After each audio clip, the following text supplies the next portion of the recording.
Shalom.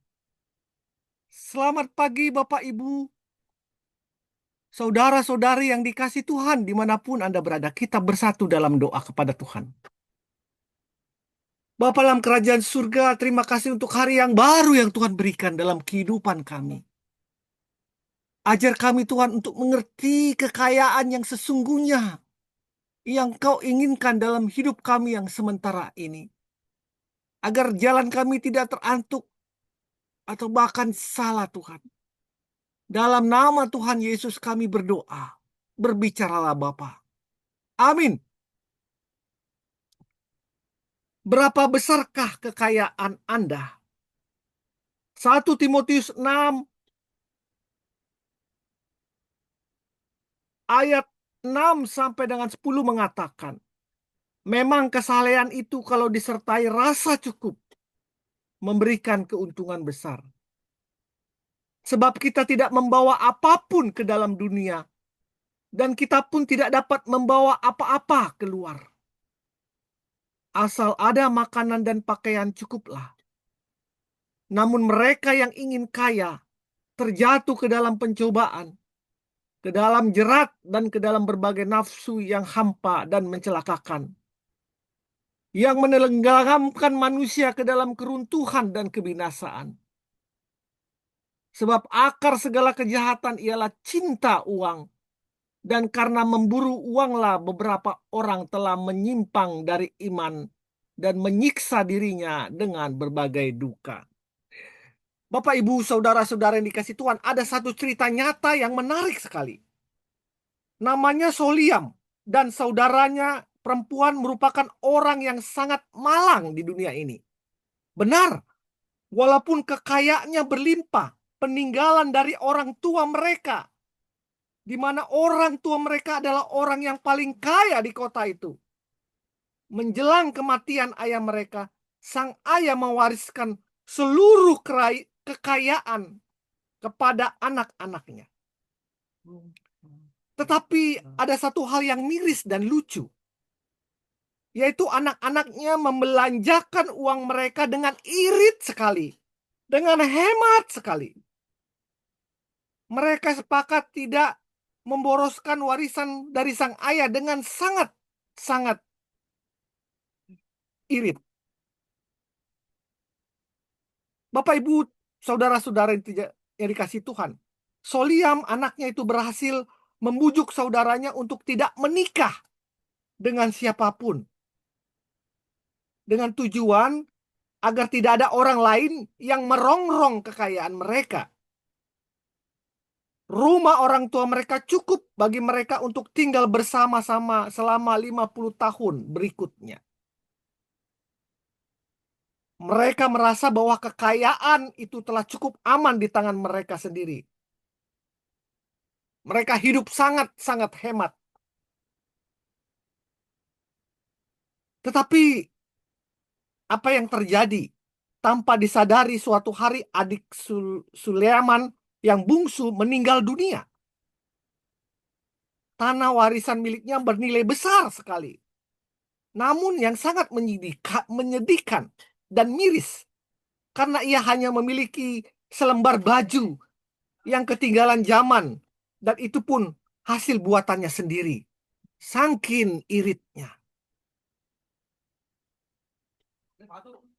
Bapak, Ibu, saudara-saudari yang dikasih Tuhan, dalam pelayanannya Yesus pernah bertemu dengan seorang pemimpin yang sangat kaya, dan ia mengumpulkan banyak harta. Pemimpin ini adalah orang yang taat melakukan firman Tuhan. Hanya saja satu hal, hatinya lebih melekat pada hartanya daripada kepada Tuhan. Oleh karena itulah ketika Tuhan Yesus menyuruh dia menjual segala miliknya dan memberikannya kepada orang miskin, ia menolak dan pergi. Ia tidak sanggup melawan kekayaannya. Kita bisa baca di Lukas 18 ayat 18 sampai 27. Di kesempatan yang lain, Yesus pun memberikan perumpamaan lain tentang orang yang selalu mengumpulkan hartanya, dan memang akhirnya menjadi kaya oleh karenanya. Yesus bertanya, Jika jiwamu diambil Tuhan hari ini, untuk siapakah nanti harta itu? Yesus mengatakan kepada orang ini sebagai orang yang bodoh karena ia tidak kaya di hadapan Allah. Ia hanya memiliki harta yang banyak di dunia, yang fana, tetapi ia tidak memiliki keselamatan itu. Lukas 12 ayat 13 sampai 21. Bapak, Ibu, saudara-saudari yang dikasih Tuhan, peringatan Tuhan ini sangat keras. Mungkin Anda tidak memiliki kekayaan seperti keluarga Soliam tadi. Namun, Anda dapat menjadi hamba dari harta tersebut jika hati Anda melekat kepadanya. Tuhan mau bahwa setiap harta yang digunakan atau yang dikaruniakan Tuhan kepada Anda, gunakanlah itu buat kehidupan secukupnya Anda dan tidak segan-segan untuk menolong orang yang berkekurangan. Firman Tuhan mengingatkan agar Anda menjadi orang kaya dalam kebajikan dan menyimpan harta Anda bukan di dunia ini tetapi di surga. Sangat jelas sekali firman Tuhan tadi. Bagaimana Allah mau kita menyimpan harta di surga, menggunakan harta dunia yang fana ini untuk menolong orang yang berkekurangan. Tidak melekat kepada dunia yang fana ini, harta yang fana ini. Sekarang Anda memilih, apakah Anda mau menjadi orang yang memiliki harta yang banyak di dunia sekarang ini, memilikinya sendiri dan mencintainya sendiri, tetapi miskin di hadapan Allah? Atau dengan apa yang ada padamu, Anda masih memberi pertolongan bagi yang membutuhkan dan dengan demikian mengumpulkan harta di surga? Pilihan bagi Anda. Tuhan sangat jelas tadi mengatakan juga, tidak ada seorang pun dapat mengabdi kepada dua Tuhan. Sebab ia akan membenci yang seorang dan mengasihi yang lain. Atau dia akan setia kepada yang seorang dan tidak mengindahkan yang lain. Kamu tidak dapat mengabdi kepada Allah dan kepada Mammon. Tuhan dengan tegas mengatakan, tidak ada manusia yang bisa mengabdi kepada dua tuan. Tidak ada manusia yang mengatakan dia cinta Tuhan, tapi dia juga cinta hartanya dengan habis-habisan. Tidak ada. Hati pasti akan memilih mana yang dia lebih cintai. Hartanya kah? Atau Tuhannya lah? Pilihan ada di hadapan Anda. Tetapi Tuhan sudah mengingatkan kita dengan keras. Apa dan akibat yang terjadi jika kita memiliki hati kepada harta kita. Tuhan dalam Amsal 11 ayat 28 mengatakan,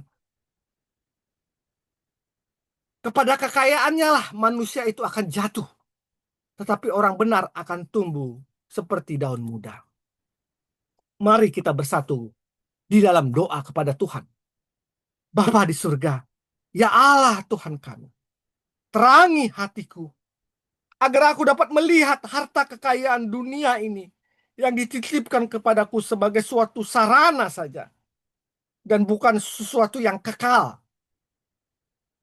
Sebaliknya ajari aku untuk melihat harta-harta surgawi adalah harta yang kekal dan harus dikejar. Dalam nama Tuhan Yesus aku berdoa. Amin. Bekerjalah untuk mendapatkan upah di dunia ini dan juga upah di surga. Selamat pagi, selamat berkarya. Tuhan Yesus memberkati kita semua. Amin. Amin. Amin. Amin.